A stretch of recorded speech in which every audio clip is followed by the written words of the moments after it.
Bismillahirrahmanirrahim. Assalamualaikum warahmatullahi wabarakatuh. Alhamdulillahirabbil alamin. Wassalatu wassalamu ala asyrofil anbiya'i wal mursalin wa ala alihi wa sahbihi wa man tabi'ahum bi ihsanin ila yaumiddin. Amma ba'du. Ayatullah, kaifa halukum? Semoga kita semua selalu berada di lindungan Allah Subhanahu wa taala. Nah, sebagaimana yang telah kita pelajari pada pertemuan sebelumnya, bahwasanya kalimat atau kata di dalam bahasa Arab memiliki 3 bagian. Yang pertama isim, kemudian fiil, dan huruf. Dan telah kita ketahui bahwasanya isim itu adalah kata yang menunjukkan benda, kata sifat, dan kata keterangan waktu. Dan ternyata isim ini juga terbagi lagi.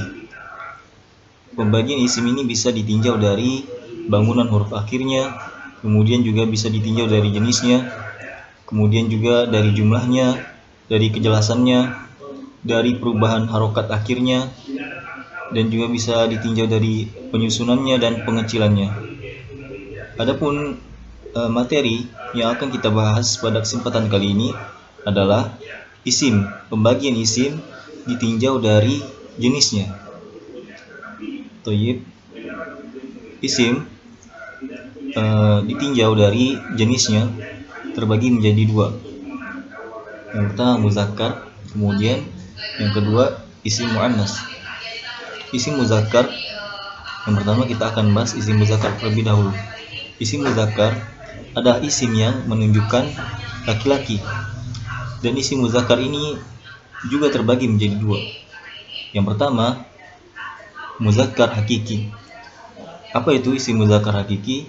Yaitu isim muzakkar yang menunjukkan manusia dan binatang. Jadi dia isim muzakkar, isim yang menunjukkan laki-laki. Kemudian juga dia menunjukkan manusia dan binatang. Contohnya Thalibun, seorang pelajar laki-laki. Kemudian Muhammadun, kemudian Saurun. Dan isim muzakkar yang kedua yaitu muzakkar majazi, atau isim muzakkar yang tidak menunjukkan manusia dan binatang, atau bisa kita sebut isim muzakkar yang menunjukkan selain manusia dan binatang. Nah, contohnya di sini disebutkan oleh pengarang kitab kursiyun, qalamun, kitabun. Kursiyun kata benda. Kursiyun benda mati ya, bukan binatang, bukan juga manusia. Kemudian qalamun juga bukan manusia dan juga bukan binatang. Tapi di sini muzakkar, dia menunjukkan laki-laki. Kemudian jenis yang kedua yaitu dari pembagian isim ditinjau dari jenisnya. Yang kedua yaitu isim muannas. Isim muannas ini adalah isim yang menunjukkan perempuan. Dan isim muannas juga terbagi menjadi 2. Yang pertama muannas hakiki. Isim muannas yang menunjukkan manusia dan binatang. Contohnya Thalibatun, kemudian Hindun, Baqarah. Thalibatun di sini ada tak marbutah, makanya disebut isim muannas. Yang perlu kita ketahui juga bahwasanya salah satu ciri yang sering kita jumpai pada isim muannas ini adalah tak marbutah. Makanya di sini disebutkan contoh thalibah. Berbeda dengan contoh yang pertama tadi, yang muzakkar hakiki, disebutkan thalib tanpa tak marbutah. Maka thalib tanpa tak marbutah itu muzakkar, adapun thalibatun dengan tak marbutah itu adalah muannas hakiki. Disebut hakiki karena dia manusia dan binatang. Nah, contohnya thalibah, Hindun, Baqarah. Hindun nama orang, Baqarah binatang, sapi. Kemudian muannas majazi. Muannas majazi ini adalah isim muannas yang tidak menunjukkan manusia dan binatang. Contohnya maktabatun, kemudian mimsahatun, saburatun. Naam.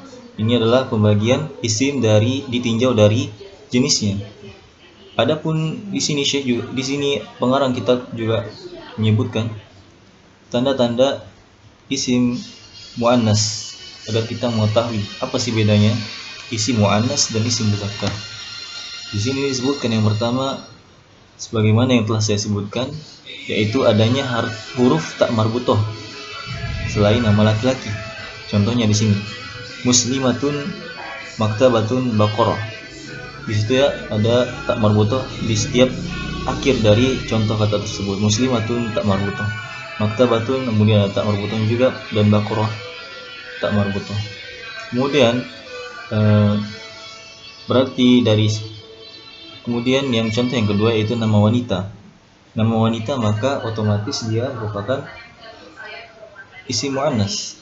Kemudian contohnya asma'u, walaupun di sini tidak ada tak marbutohnya, tapi karena dia merupakan nama wanita, maka dia termasuk isim muannas. Begitu juga Hindun dan Zainabu. Contohnya tidak ada tak marbutohnya ya, tapi ini merupakan nama wanita. Kemudian yang ketiga, tanda-tanda isim muannas diantaranya anggota badan double atau dua. Jadi anggota badan kita yang memiliki dua bagian maka itu merupakan isim muannas. Contohnya ainun mata kita ada dua, maka disebut isim muannas.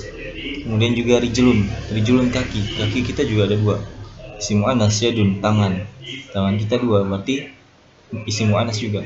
Kemudian tanda yang keempat yaitu sifat yang khusus untuk wanita, sifat yang hanya dimiliki oleh wanita. Contohnya haid. Nah, walaupun di sini tidak ada tak marbutohnya ya, haid, tetapi karena ini hanya dimiliki wanita, maka ini merupakan isim muannas. Begitu juga murdi itu yang menyusui. Hamilun, hamil, yang sedang hamil ya. Kemudian tanda yang kelima yaitu sifat ikut wazan fu'la, yaitu isim tersebut berwazan fu'la. Contohnya di sini husna, sughra, kubra. Nah, jadi setiap isim yang berwazan fu'la seperti yang dicontoh atau yang lainnya itu merupakan isim muannas. Kemudian juga sifat ikut wazan fa'la. Misalnya contohnya jau'a, kasla, atasya. Nah, juga di sini disebutkan setiap yang berwazan fa'la maka dia merupakan isim muannas. Kemudian yang tanda yang ketujuh, sifat ikut wazan fa'la'u. Ini contohnya di sini safra'u, sauda'u, hamra'u. Warna-warna ya kebanyakan yang menggunakan wazan fa'la'u. Kemudian tanda yang terakhir, bukan tanda ini, maksudnya di sini penulis menyebutkan beberapa ismun muannas tidak ada tandanya. Jadi di sana terdapat isim muannas, isim yang dia itu muannas menunjukkan perempuan, tetapi tidak ada tanda-tanda tersebut. Tidak ada salah satu dari ketujuh tanda yang telah disebutkan. Contohnya jahannam, tidak ada tak marbutoh, kemudian bukan nama wanita, juga bukan anggota badan double, kemudian juga bukan sifat yang khusus untuk wanita, kemudian wazannya bukan fu'la, wazannya bukan fa'la, dan wazannya bukan fa'la'u. Kemudian juga contohnya ardun, bi'run, ka'sun, rihun, syamsun, narun. Nah, ini semua bisa kita ketahui yaitu dengan mengetahuinya dengan mendengar dari orang Arabnya langsung, dari kalamul Arab, atau juga bisa kita temukan di dalam Al-Quran dan As-Sunnah. Maka kita bisa menjumpai apakah beberapa isim muannas yang tidak memiliki tanda. Nah, juga dapat kita simpulkan dari tanda-tanda yang disebutkan oleh pengarang kitab bahwasanya isim muzakkar malah kebalikannya. Jadi isim muzakkar itu selain yang disebutkan dari tanda-tanda tersebut, maka isim muzakkar tidak ada tak marbutohnya dan juga bukan nama wanita, kemudian dia bukan anggota badan double dan lain-lainnya. Nah, mungkin hanya ini yang dapat Anda sampaikan. Semoga bermanfaat bagi diri kita semua. Assalamualaikum warahmatullahi wabarakatuh.